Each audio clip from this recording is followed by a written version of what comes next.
Newly released video shows the steps taken by the terrorist plotting and planning his New Year's Day attack. The FBI now says the attacker visited the city twice, recording video of the French Quarter with smart glasses before he mowed down dozens of people, claimed 14 innocent lives. It might look like a normal video of a person's visit to New Orleans, but this is what Shamsuddin Jabbar saw and recorded using Meta smart glasses as he traveled the French Quarter planning his deadly New Year's Day terror attack. He was in town at least 2 days. During that time, Jabbar, using Meta glasses, recorded a video as he rode through the French Quarter on a bicycle.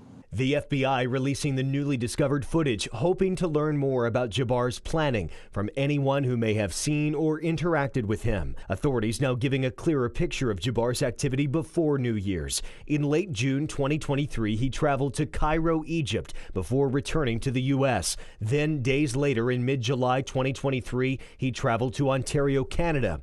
A year later, in October 2024, he visited New Orleans. That's the trip where he recorded video, the FBI says, in his planning for the massacre. He visited the city again November 10th. Then, 9 days later, legally purchased a semi-automatic rifle at a private sale in Texas. Then, New Year's Eve, he visits a Texas gun store and also bought the ice chests that later that night, investigators say, contained improvised explosive devices in New Orleans. But his inexperience rendered them ineffective. He didn't use the correct device to set it off, and that is just indicative of his inexperience and lack of understanding how that material might be set off. Later that evening, setting fire to his short-term rental house, then seen on video loading up his rental truck before barreling down Bourbon Street, running over New Year's revelers in a violent act of terrorism, as now leaders warn of a heightened threat of homegrown terror. And we've been saying this for quite a number of months. And for the past 10 years, we've seen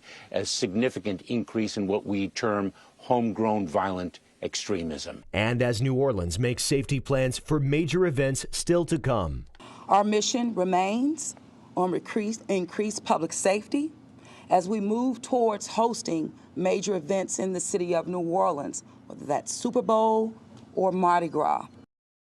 13 people remain hospitalized after that attack, 8 of them in intensive care. 30 others suffered injuries in addition to the 14 people who were killed.